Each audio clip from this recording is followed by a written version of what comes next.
Richardson, live on WBOK and online at WBOK1230.com.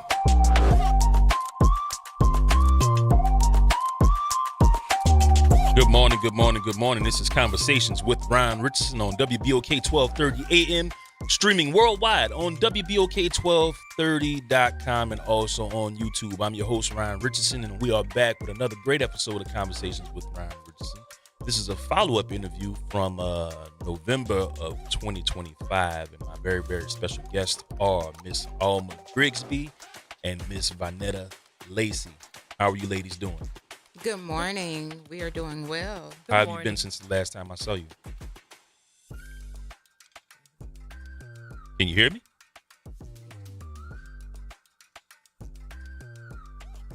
How you ladies been? Okay, we've been good. Just navigating through life and the current situation. Yeah, so we are bringing these ladies back in to discuss a March 2007 case with Frederick Grigsby, Miss Alma Grigsby's son, and I want you to give my listening audience a little refresher on what happened since the last time we spoken, or what the case was all about. Okay. Good morning. The topic was a mother's fight against injustice, and just a little update from last year. He's still incarcerated, and we have still been working on some things. The attorney has turned in a couple of things on his behalf. So I'm not going to go into depth about what has been turned in, but we're hopeful. We're hopeful that things will get better, and we will soon have some type of some more information to share on him, with him. And it just takes time and patience and a lot of work. And when you're dealing with the judicial system, they can put roadblocks in the road, but also we have to always keep God first, because we know he can do anything on our behalf. I want you to briefly talk about the case and tell my listeners at WBOK what actually happened, because Frederick will be joining us on the phone in a few minutes to talk about his side of things. But I want you, his mom, to talk about what actually happened around that time, and how did he get in this horrible situation. Okay. Well, Frederick was affected by a murder case. It's a murder case. It happened back in 2003 in Baton Rouge, Louisiana, and there were multiple co-defendants who were also on the same case. And Frederick was the one that was left with the life sentence. A gentleman, a young guy, was murdered, and there were another guy who was in the car with him who were the target, and but the driver was the one that lost his life. And when it all came down, my son Frederick Grigsby, he was left, like I said, with the life sentence. No one else was charged in the case. So this what makes it so difficult is because years later, all along, people were telling me that he had, no part of it. He didn't murder anybody, and they had the wrong person, but no one would come forth to even help with freeing him. And that was so upsetting to me, because how can you know the information and you withhold it? So in essence, I asked myself, as his mother, were they working against him or were they working for him? So undoubtedly, it shows that they were working against him. Which brings me to my next question. At what moment did you realize that it just wasn't an arrest, but it was a fight for his life? At what moment did you realize that it just wasn't an arrest, but it was a fight for his life? Yeah. Well, the moment that he was given a life sentence, Mm-hmm. I knew I had to put in some work. Yeah. And to ask God to keep me here so I can do the work for him. Yeah. Along with him, because he's a bulldog. He's working. He has been working. He has not given up. And my strength that God has given me has given him the strength to continue to fight. Yeah. And that's very important because our family circle is not large. It's small. Mm-hmm. So it puts a lot of stress on me as the mother, to fight. But at the end of the day, he's my son. And as long as I'm here and I have this breath in my body and I can move around, I can think, I can talk, I will fight for him.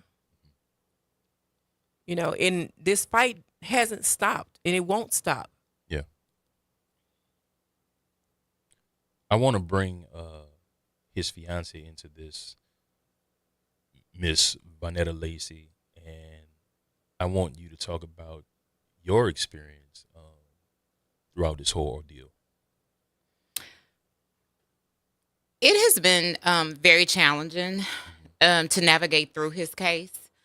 When I first met Frederick and became involved with his case, you can easily see within reading the first pages of his case, this was a setup. Yeah.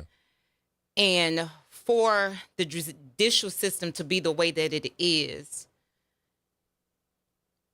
they just needed a body for a conviction.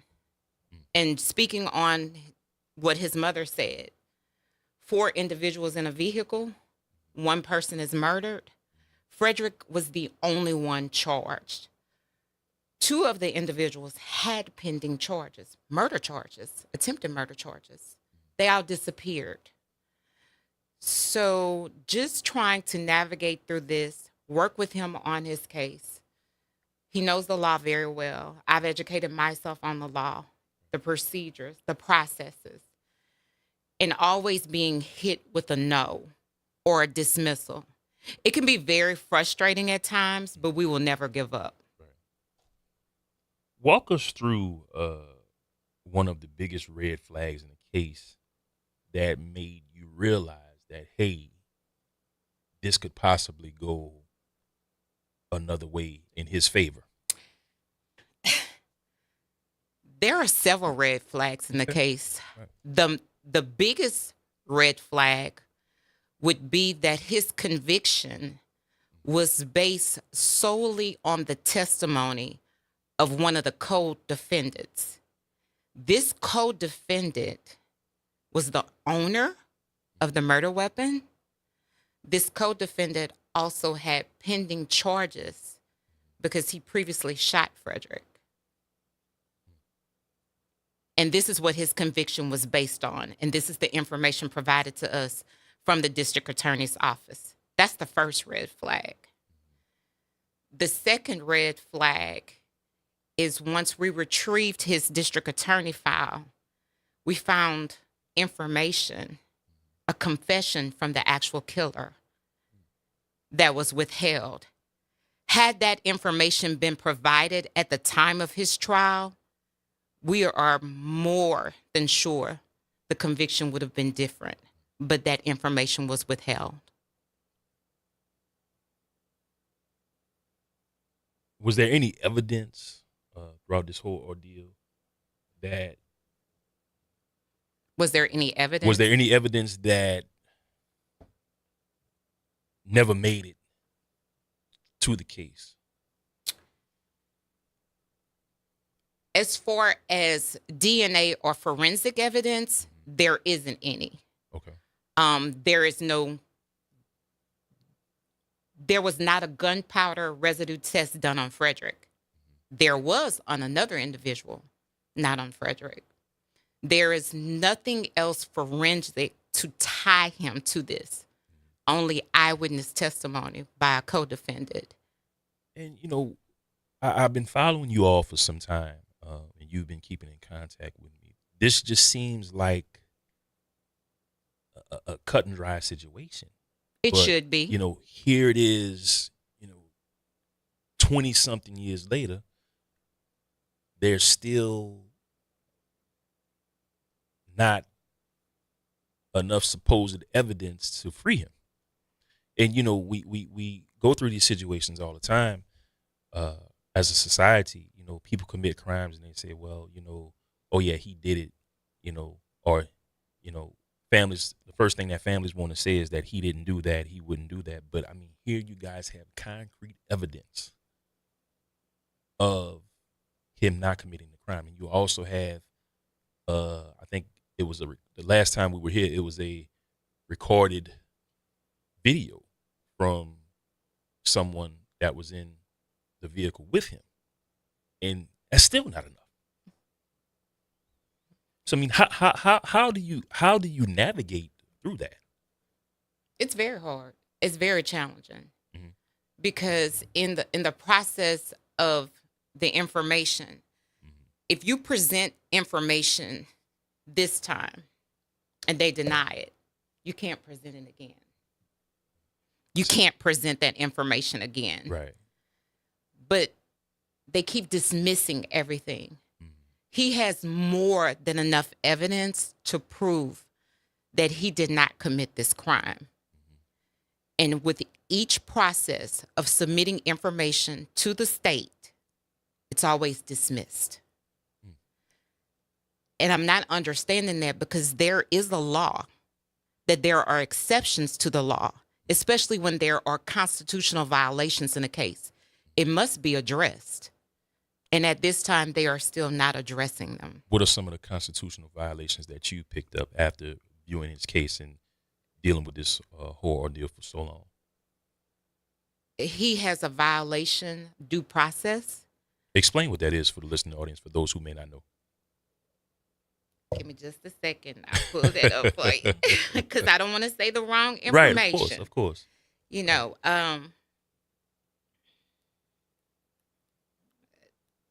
Hit us up, man. 504-582-9422. 504-582-9422. If you have any questions for Miss Vanetta Lacey and so Miss due Alma process Grigsby. is a constitutional principle that requires the government to follow fair procedures and respect fundamental rights before depriving a person of life, liberty, or property. So due process can be found in two amendments to the U.S. Constitution, in the Fifth Amendment and also in the 14th Amendment. So when you look at the processes in Frederick's case, he was not given a fair trial. So they violated his constitutional rights in due process. Not only are there constitutional violations in this case, there are Brady violations. A Brady violation encompasses the withheld information that the district attorney withheld at the time of the trial. Not only that, we have prosecutorial misconduct because there are things that the DA did at the time of the trial that is listed as misconduct, but it was allowed to happen. And so when you have all these different violations in a case, and you have the evidence to prove that this violation occurred, you would think that it would be simple just to make this right.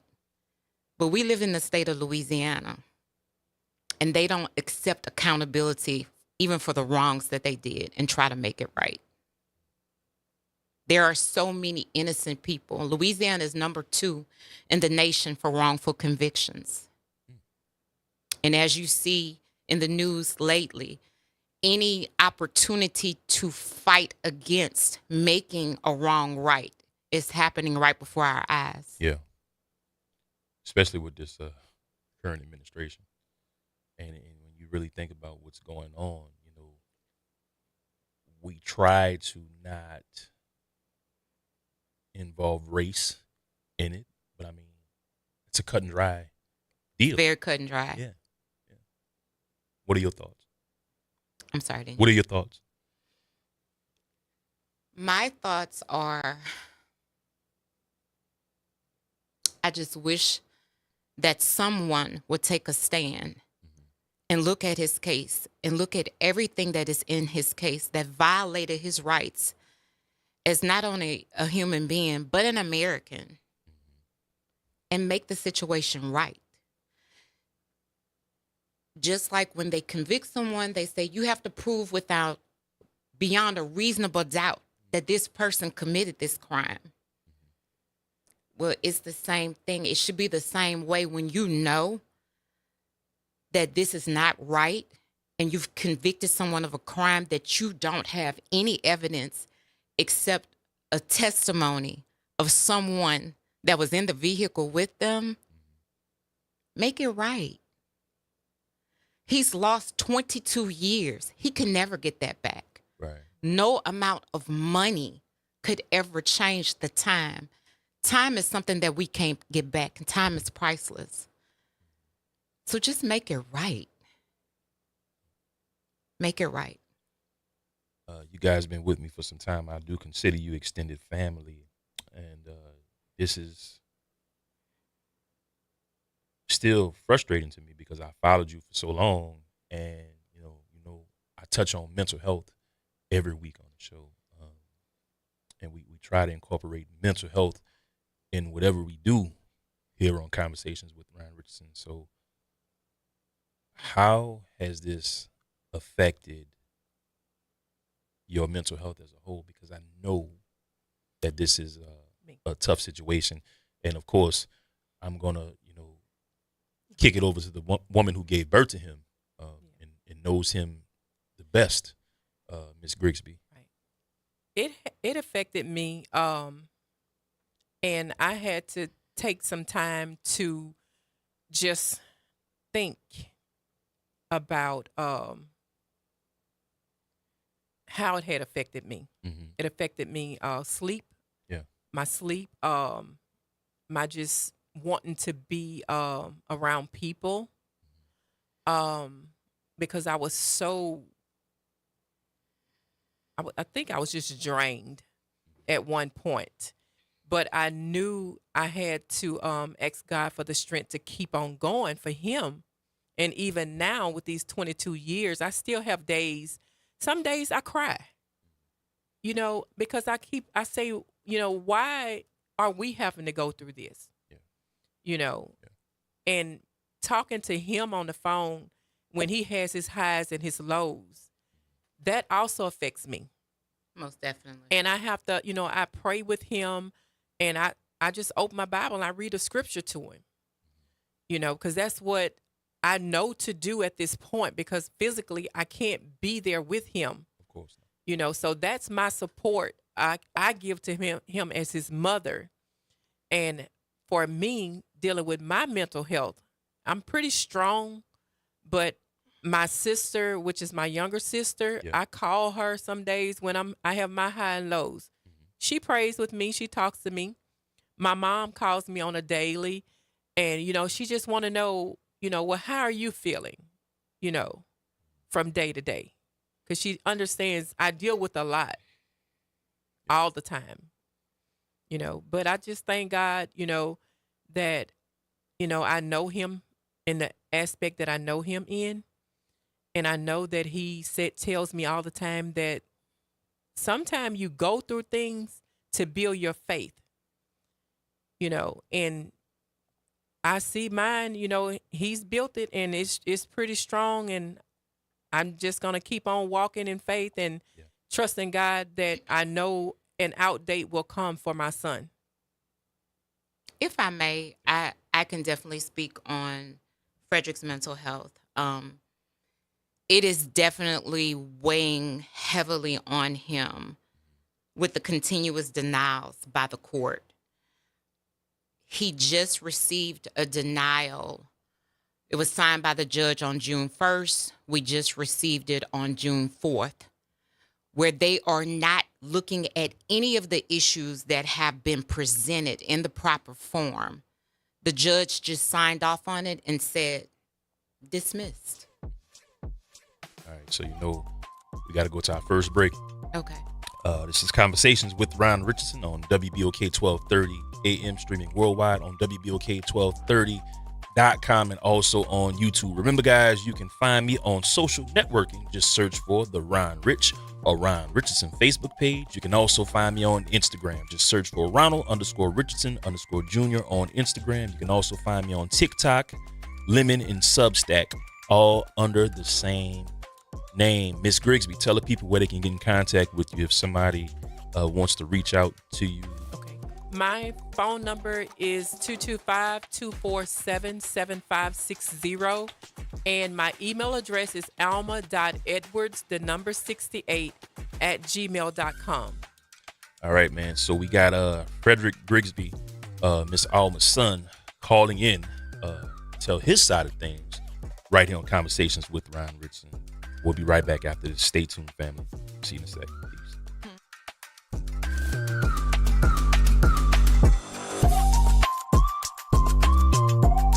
Hi, this is Sherry Smith for Redefining Ability. When we talk about Black men's mental health, we can't skip the part about disability, visible and invisible. Depression, PTSD, chronic pain, learning disabilities, they're real in our communities, but too often they're told to man up or pray it away. That's not meeting them where they are. Black men are diagnosed with schizophrenia at higher rates, yet undertreated for anxiety and depression. They're more likely to have disabilities from violence, unsafe jobs, or lack of health care. And then stigmatism tells them silence equals strength. But strength is also this, asking for help. It's therapy. It's accommodations at work. It's saying, I'm not okay to your brother without shame. Mental health is help. Disability is part of their story. And community care means we make room for it all. No fixing, no judgment. Just show up. Sit with them. Walk with them. For more on redefining ability, you can email Ron at richardsonronald024@gmail.com. And remember, healing and recovery starts with you. This is Sherry Smith for Redefining Ability. Hey family, Ron Richardson here, host of Conversations with Ron Richardson. If you're looking for quality catering and barbecue, you need to contact my friends at Kuzan's Catering and Barbecue Team. Mr. Eddie Bunch and Kuzan's have been serving the West Bank since 2013 with their quality selection of barbecue and seafood. If you're looking for quality catering, be sure to contact Kuzan's Catering, located at 618 Westwood Drive in Marrero, or you can go to kuzansonline.com for more information for all the services that they offer, or call 504-233-4227. Catering done the right way just for you. That's Kuzan's, baby. New Orleans, you want to know what we're talking about? Tune in every Saturday morning from 9 a.m. to 10 a.m. on WBOK for Conversations with Ron Richardson. The topics will always be hot and the conversation will be all the way live. Meet us there. We'll save you a seat. We can also talk about you and your business as a sponsor of Conversations with Ron Richardson. Contact Ron at 504-874-4584 or email him at richardsonronald024@gmail.com for more details. In a world full of content, standing out is everything, and that is where Mr. Byron Headley comes into play. If you need professional photography, cinematic video, or scroll-stopping video, it is time to give Byron Shoots in Motion a call so he can bring your vision to life, frame by frame. For more information, you can call Byron Headley at 346-365-4379. That's 346-365-4379. Or follow him on Instagram at Byron_shoots_in_-motion. Byron_shoots_in_-motion. Byron Shoots in Motion. Capture with purpose, delivered in motion. This is Ron Richardson with Redefining Ability. This week we're talking about Black men and mental health. Mental health is an essential part of overall well-being for many Black men, yet it remains an overlooked and often stigmatized topic. While conversations about mental health have grown more common in recent years, Black men continue to face unique social, cultural, and systemic barriers that make seeking help difficult. I am speaking directly to all my brothers, and I am telling you to take charge of your mental health and open up about the issue that you may be going through. There is no shame in showing weakness or being vulnerable. This is Ron Richardson with Redefining Ability. For more information about Redefining Ability, you can contact me at richardsonronald024@gmail.com. richardsonronald024@gmail.com. And remember, healing and recovery start with you. Are you looking for the next burlesque sensation? Searching for some prime entertainment on a Sunday night? Well, come down to the Always Lounge as Scarlett Letta presents Show Me Your Noobs. You'll see the finest new entertainers performing burlesque, drag, and a variety of acts that will tease, titillate, and delight you. We're here every third Sunday of the month. Come catch the most raved about show in New Orleans that no one has ever heard of until now.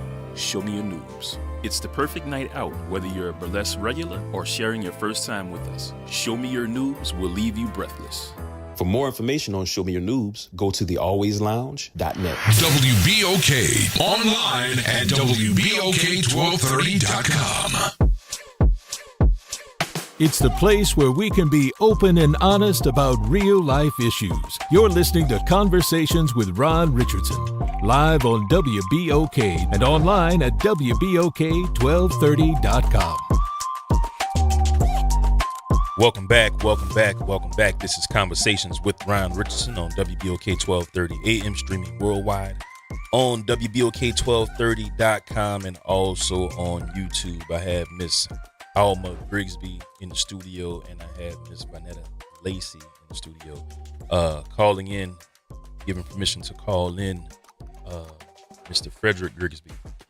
How are you, my man? I'm blessed, man. How you feeling today? Welcome back to the show. It's a pleasure to have you. So I want you to introduce yourself and tell my listening audience who you are. Okay, thank you for having me. I'm Frederick Grigsby. I've been incarcerated for the past 22 years, wrongfully convicted, and just fighting the judicial system, seeking justice to be returned back home to my family. You know, it's a struggle, but at the same time, when you have a support system and you keeping God first, all things are possible. Yeah. So, Mom, Ms. Grigsby, I feel like I can call you Mom because we are. I consider you extended family. We were talking about your mental health and how it has affected you. So I want you to continue on that. Oops, I'm sorry. I didn't have the mic on. My apologies. But we are here with Miss Alma Grigsby. I want you to continue on talking about, you know, how it's affected your mental health as his mom. Yes. As his mother, as I was saying, it has affected me mentally. Some days I have good days and bad days as well. Yeah. And I just pray and say, you know, I stay close to God, and I talk to my family, and my pastor, he's a great supporter. I can call him anytime, day or night, and have a conversation with him. You know, and so it helps me. But when I'm alone, that's when it mostly hits me. And I just think back all those years ago. How could this have taken place? How could this have happened to such an innocent, you know, young man? You know, and another thing, trust. I don't trust easily. That affected me also. Right. Yeah. I don't let people into my circle. And it's just, I mean, it's going to take some time. And I deal with that daily. You know, Frederick, and I want to touch briefly on the situation with you. How has this affected your mental health? It has affected me to the point where, you know, some days I just sit, don't talk to nobody, don't call home sometimes because I go through it, and being away from, you know, my kids, you know, my family, which is, it's hard, man. It's hard. You know, some nights I just stay up all night reading the law books, law cases, anything I can get to better my situation, and it becomes overwhelming, and it affects me, you know, mentally more than anything.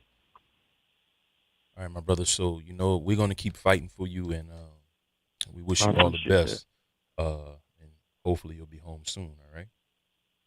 I appreciate that, man. Thank you. You're very welcome. And I'm going to kick it over to you, Miss Lacey, and I want you to continue on how it's affected your mental health as his fiance. It has definitely affected me mentally because when you love someone and you care about someone, what affects them affects you. And Frederick is someone that is very strong-willed. He's never going to give up. But when there are moments like this, when you receive a notice from the court saying that all the work that you've put in is just being dismissed as if it's nothing, it's very hard. But I have to keep my mental up to help him because of where he is. Yes. It's not easy.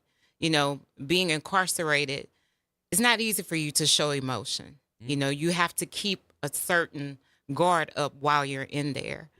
So it definitely affects me because I try to take it from him, but just like his mother says, I encourage him every day, because I remind him who God is and that nothing that man can do will supersede what God can do. And when it's his time, there is nothing that no one can do to stop it. He's going to come home.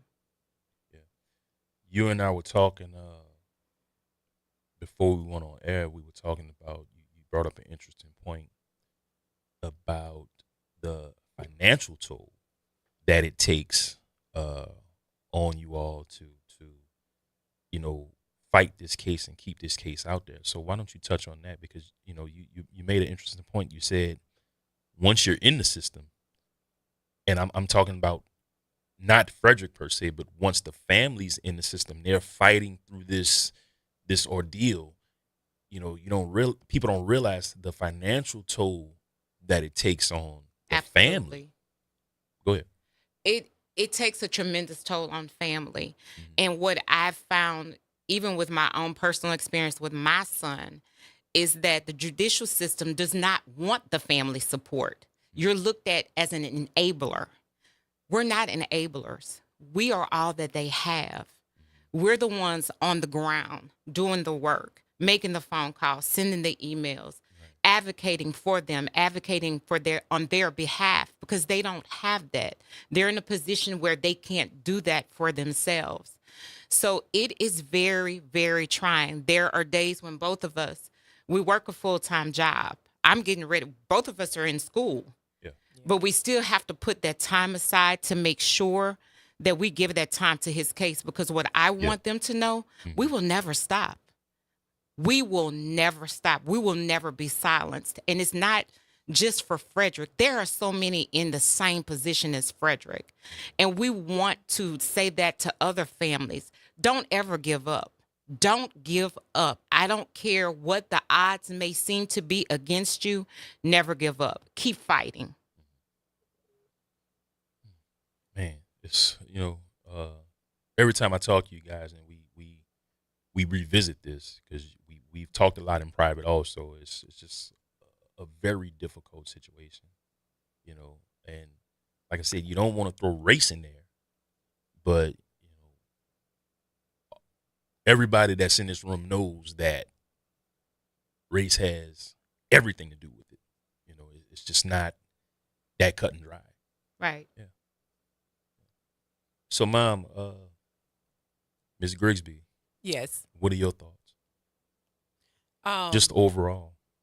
Yes, race does play a part of it, because you can see how many, look at the statistics of how many black men that are incarcerated across the states, so it quite well plays a face card with that. But I'm going to say this. The ones who are sitting back, making the rules for us, one day we're going to be sitting back making rules for them. But we have to pull together. Absolutely. And walk upright and do the right thing. it's going to take a whole lot of more than a village to conquer this thing. If we want to get to a place in life where this injustice stops. So my question is to the lawmakers, when will it stop? What have you put in place to right your wrong? Every bill that has been put out there, like House Bill 219, it was a bill designed to help persons who has been incarcerated under unanimous jury selection, but you killed it. So, and that's the bill that our governor just put in place. Am I right? No. Okay. This bill was for all the people that were incarcerated under a non-unanimous jury, or what most people know about a 10-2. That law has changed to where now you have to have all 12 jurors.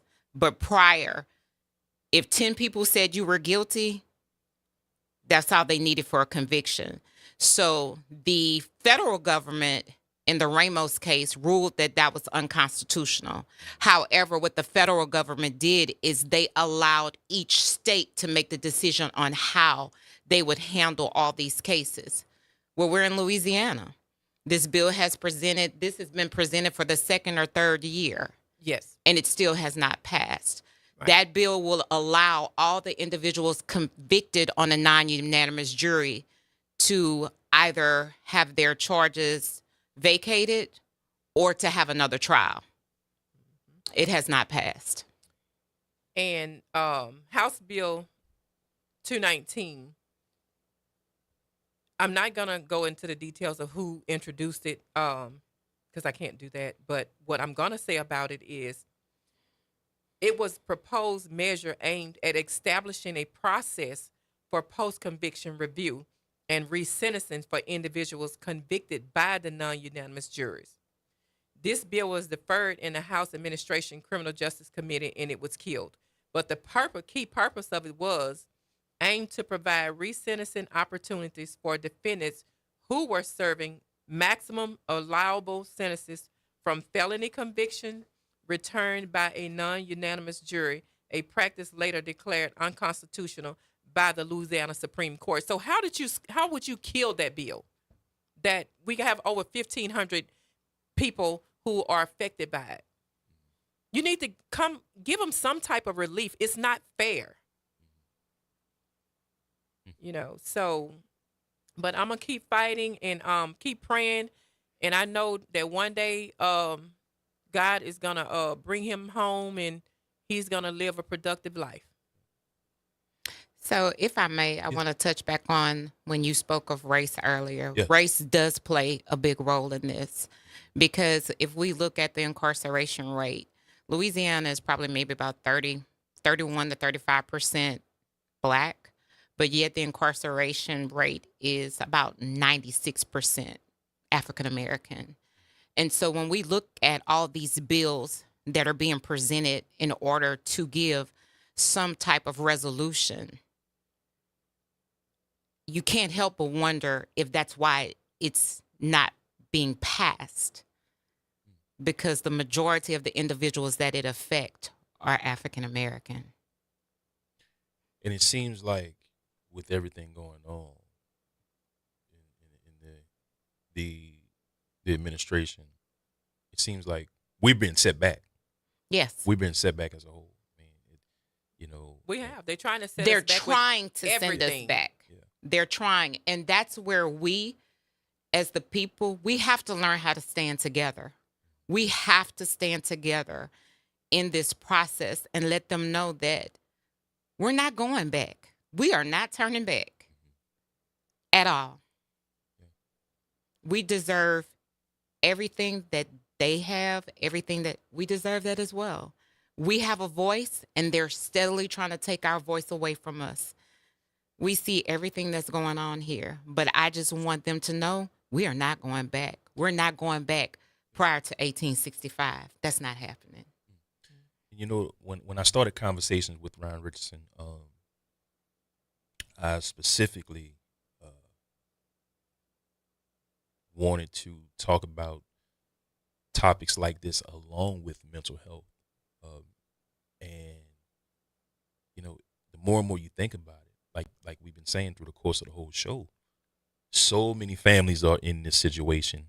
You know, with family members that are incarcerated. Yes. If there was one piece of evidence that you could put in front of them right now, what would it be to prove that he is innocent?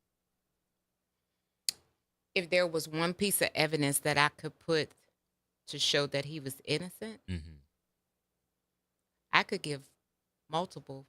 But I probably, the first piece of evidence that I would give would be the confession from the actual killer. You've never presented that to anybody? It has been presented to the courts, and they dismissed it. Wow. Why?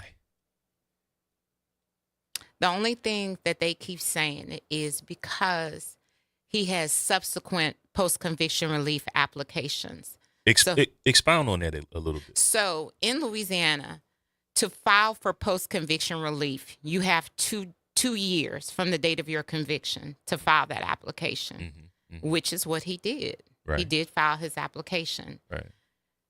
There were things that he brought up at that time.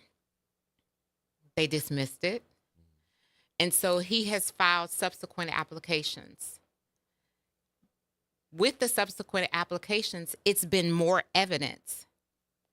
That it came Because about. as he has found more evidence, he has brought that up. More evidence that's came about since the actual crime. Absolutely. Okay.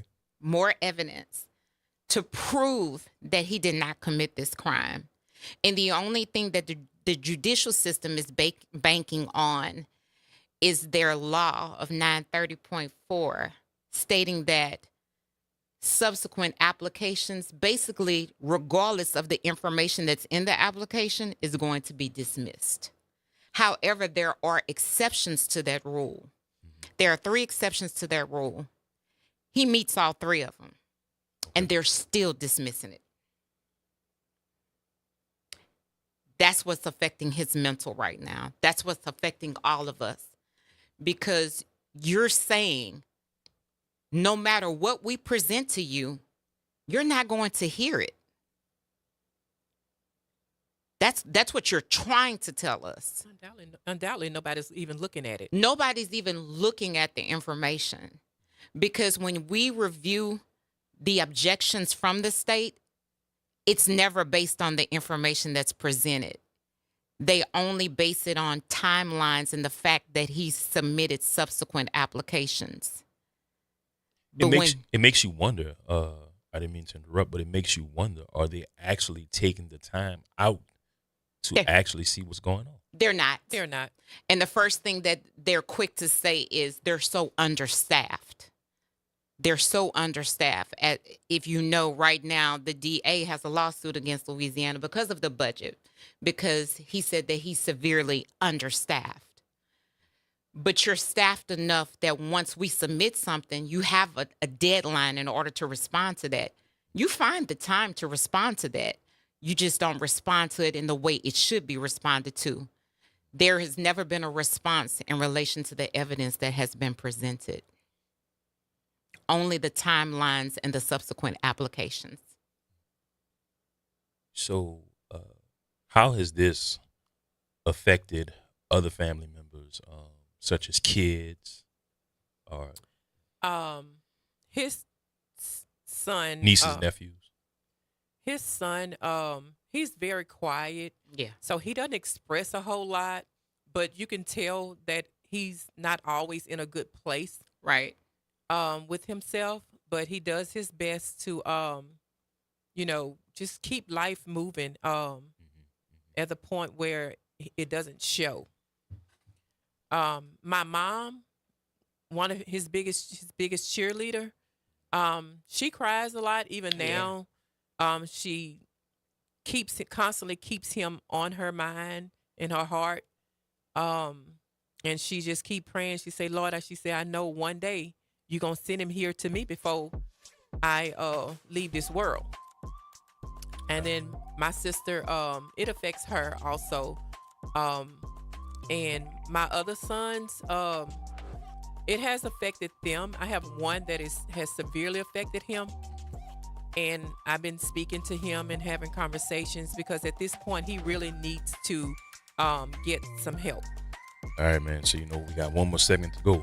This is Conversations with Ron Richardson on WBOK 1230 AM, streaming worldwide on WBOK1230.com and also on YouTube.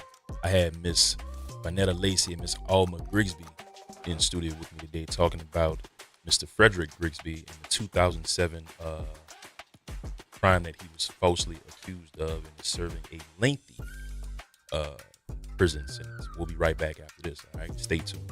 Hit us up 504-582-9422 if you want to ask these two ladies any questions. We'll be right back after this. This is Conversations with Ron Richardson. See you in a second.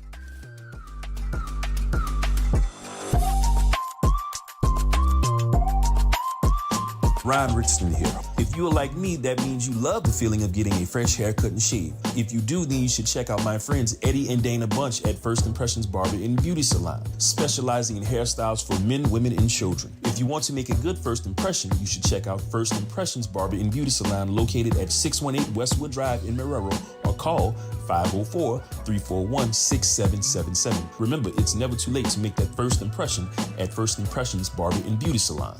New Orleans, you want to know what we're talking about? Tune in every Saturday morning from 9 a.m. to 10 a.m. on WBOK for Conversations with Ron Richardson. The topics will always be hot and the conversation will be all the way live. Meet us there. We'll save you a seat. We can also talk about you and your business as a sponsor of Conversations with Ron Richardson. Contact Ron at 504-874-4584 or email him at richardsonronald024@gmail.com for more details.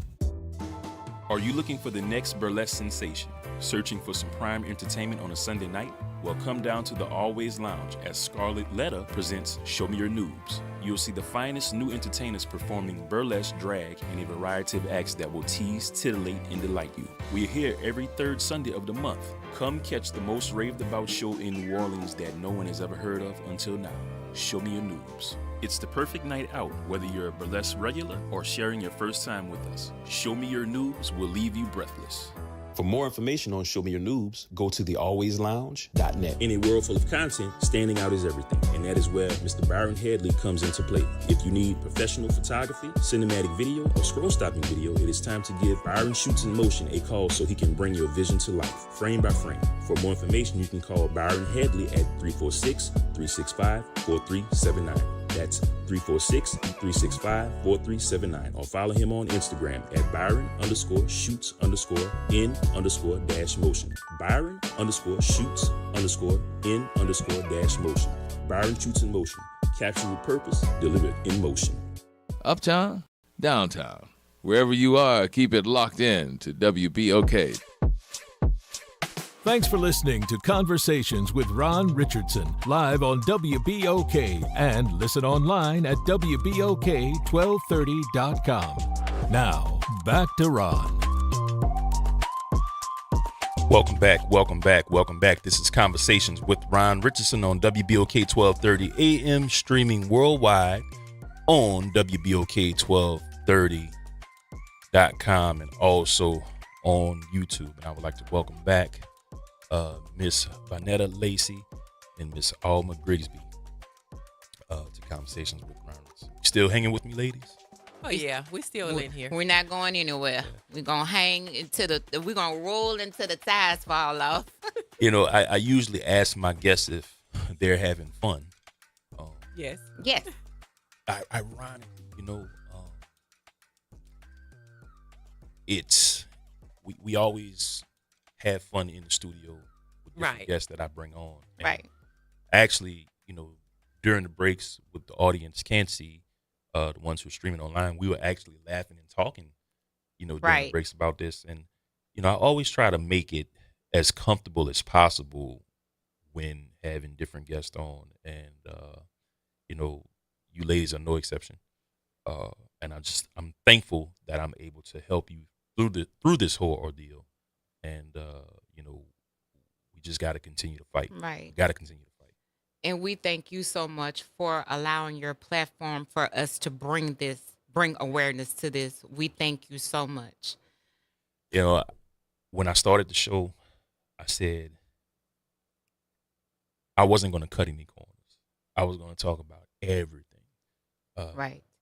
I was a little apprehensive about doing the interview the first time, with y'all, because I didn't know how people were going to react to it. But I said, what do I have to lose?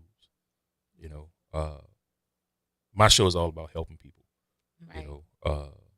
It's all about helping people. And if I can help you in any way, I would be We need glad more to. people like you. Yeah. We do. We need more people like you.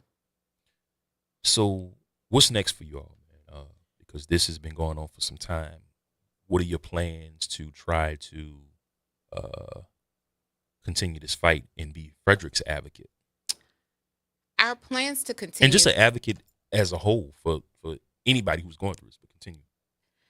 Our plans to continue this fight, number one, we will never give up. We're going to keep researching. We're going to find, because with each time that we delve into things, we're finding more and more evidence that was hidden, more and more evidence that proves that this was a setup, more and more evidence that proves his innocence. So the thing about it is we need support. That's our biggest thing. Right. We need support. Advocacy groups, attorneys, anyone that has knowledge and experience in this type of fight, we need their help, because we can do it. We're small, but we're mighty. But it would help if we had other individuals, even other family members, just to share their stories and the processes that they've gone through. We need that right now. Yeah. During the break, you were saying that you were going to put together email address. Yes. So expound on that a little bit more. When you plan on starting that? I created an email address just for if there was anyone that wanted to reach out to either provide some information or whatever, some type of assistance. The email address is uncagedthetruth.frederickgrigsby@gmail.com. Say that one more time. uncagedthetruth.frederickgrigsby@gmail.com.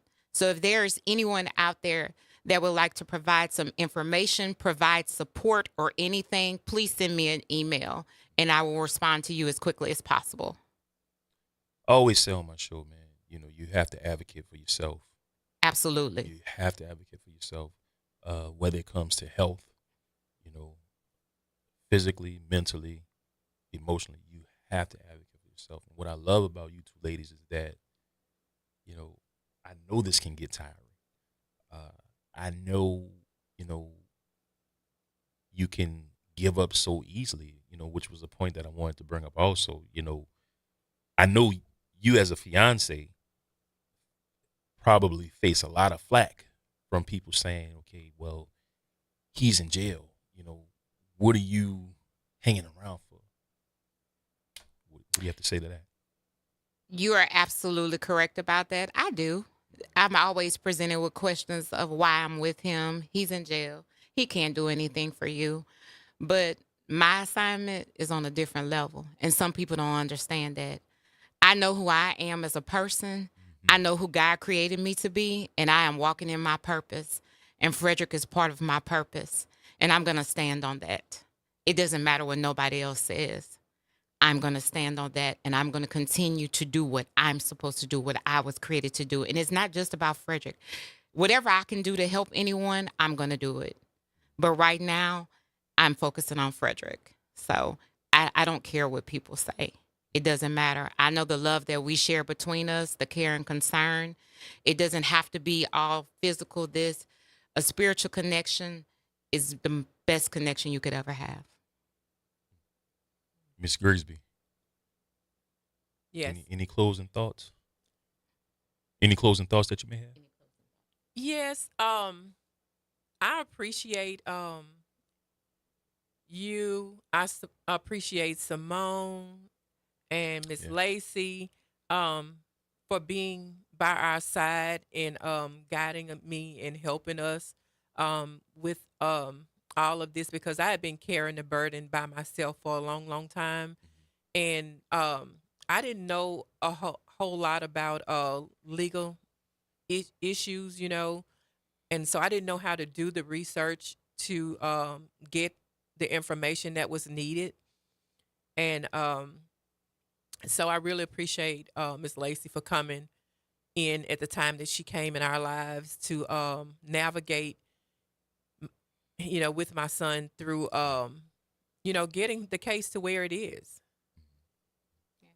Hmm. And also, my plea today is to the persons who caused all of this. I'm asking of you today to please come forth and make it right, because God knows all and He sees all. Absolutely. And you're not going to be able to live a productive life until you come forth and free Frederick Grigsby. And also to the mother who lost her child. I understand, and my heart goes out on behalf of my family to your family. And I think we just need to come together and have a conversation if it's possible. All right, so you know what? Quickly, positive words of encouragement, man, before we get out of here. Close this. Fight, don't give up, come together, and you don't fight just for one person. You fight for everybody. Everybody. So you know what, man? All the best to you ladies, and good luck in the near future. Thank you so much. Thank you so much. This has been Conversations with Ryan Richardson on WBOK 1230 AM, streaming worldwide on WBOK1230.com and also on YouTube. And I will see you guys next week, same time, same place, same bad channel. And remember, healing and recovery start with you. All the best to you ladies, and God bless, okay? Thank you. Thank God you. bless you God as bless well. you as well. See you guys next week. Peace.